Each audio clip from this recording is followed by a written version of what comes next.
किसी औरत का चरित्र जानना चाहो तो उसकी ये 3 चीजें देखना। पहली चीज है उसका क्रोध यानी उसका गुस्सा। जब कोई इंसान शांत होता है तब वो वही दिखाता है जो दुनिया देखना चाहती है। लेकिन जब किसी स्त्री को गुस्सा आता है तब उसके मुख से निकले शब्द और उसका बर्ताव उसके भीतर के असली संस्कारों को उजागर करता है। एक उच्च चरित्र और ठंडे दिमाग वाली महिला गुस्से में भी अपनी मर्यादा की लक्ष्मण रेखा कभी पार नहीं करती। उसकी जुबान से कभी किसी के लिए ऐसे शब्द नहीं निकलते। तहजीब की चादर जो ओढ़ कर रखते हैं वो गुस्से में भी अपनों का मान रखते हैं। चेहरे की चमक तो ढल जाती है वक्त के साथ, सच्चे संस्कारी तो दिलों में अपनी पहचान रखते हैं। दूसरी चीज है उसकी लालसा और संतोष।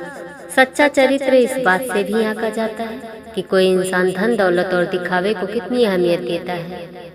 क्या वो स्त्री भौतिक सुख सुविधाओं के पीछे अंधी होकर अपनों को भूल जाती है, या फिर वो जो पास में है उसमें खुश रहना और मेहनत से आगे बढ़ना जानती है। जिस महिला के अंदर संतोष का भाव होता है उसे लालच कभी भटका नहीं सकता, और जो लालच से दूर है उसका चरित्र हमेशा अडिग और पवित्र रहता है। कांच के टुकड़ों को समझकर हीरा इंसान भटक जाता है। सच्ची दौलत तो इंसानियत है, ये हर कोई कहाँ समझ पाता है। जिसके पास सब्र और संतोष की जागीर है यहाँ उसका किरदार हर हाल में सबसे ऊपर नजर आता है। तीसरी और सबसे खास चीज दूसरों की सफलता पर उसकी प्रतिक्रिया। अगर आप किसी के मन की गहराई को मापना चाहते हैं तो बस यह देखें कि जब उसके सामने कोई दूसरा इंसान, उसकी चाहे सहेली हो या कोई रिश्तेदार, तरक्की करता है तो उसके चेहरे के हाव भाव कैसे होते हैं। क्या उसके मन में ईर्ष्या और जलन की भावना आती है, या फिर वो दूसरों की खुशी में दिल से खुश होती है। एक पवित्र और सच्चे चरित्र वाली महिला कभी किसी से जलती नहीं है, बल्कि वो दूसरों को आगे बढ़ता देख प्रेरणा लेती है और उनका हौसला बढ़ाती है।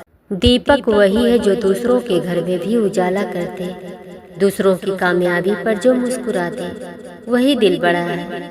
चेहरों के बाजार में तो घूम रहे हजारों नकाब यहाँ, पर जो भीतर से साफ वही किरदार सबसे खरा है। दोस्तों, बाहरी रूप आकर्षित करता है, लेकिन एक साफ और सच्चा चरित्र हमेशा के लिए दिल जीत लेता है। इस विचार को अपने दोस्तों के साथ साझा करें। मिलते हैं एक और बेहतरीन सोच के साथ। तब तक के लिए मुस्कुराते रहिए। शुक्रिया।